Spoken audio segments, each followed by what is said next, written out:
How does the author develop the argument in the passage? Bagaimana penulis mengembangkan argumen di dalam teks?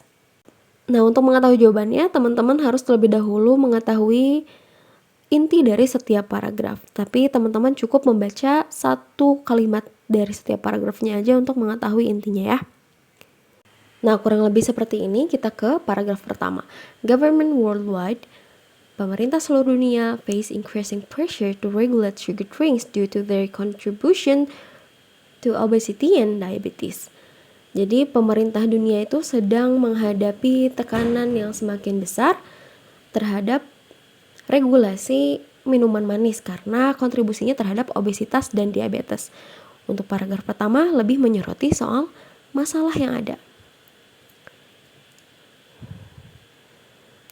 Kemudian paragraf kedua, some industry representative, beberapa representasi industri argue that individuals should have the freedom to choose what they consume. Berpendapat bahwa setiap individu itu harus memiliki kebebasan atas apa yang mereka konsumsi. Emphasizing personal responsibility rather than regulation. Lebih menekankan kepada tanggung jawab personal alih-alih regulasi. Ini lebih menyoroti POV industrinya atau pandangan dari industri. Baik, paragraf ketiga, public health advocates, however, dimanapun juga, advokasi kesehatan publik counter this view, menepis pandangan ini by pointing to the aggressive marketing strategies of beverage companies, dengan menyoroti strategi marketing yang agresif dari perusahaan minuman, especially targeting children and adolescent, terutama yang menargetkan kepada anak-anak dan adolescent atau remaja. Ini paragraf ketiga lebih menekankan POV dari public health. Nah, kemudian kita masuk ke paragraf keempat. The ongoing debate illustrates the tension between public health priorities and economic interest.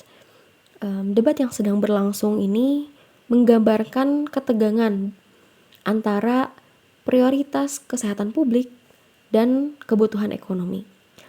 Highlighting the need of balanced approaches, yang menyoroti perlunya pendekatan yang seimbang, that consider, yang mempertimbangkan both individual freedom, baik kebebasan individual, and collective well-being, dan juga kepentingan bersama. Nah, paragraf keempat lebih menyoroti kepada solusi yang seimbang. Nah, teman-teman, kita sudah dapat inti dari setiap paragraf, jadi kita tinggal mencari jawaban yang paling tepat. Dan jawaban yang paling tepat adalah pilihan yang D. By showing both industry and public health perspectives before suggesting balance.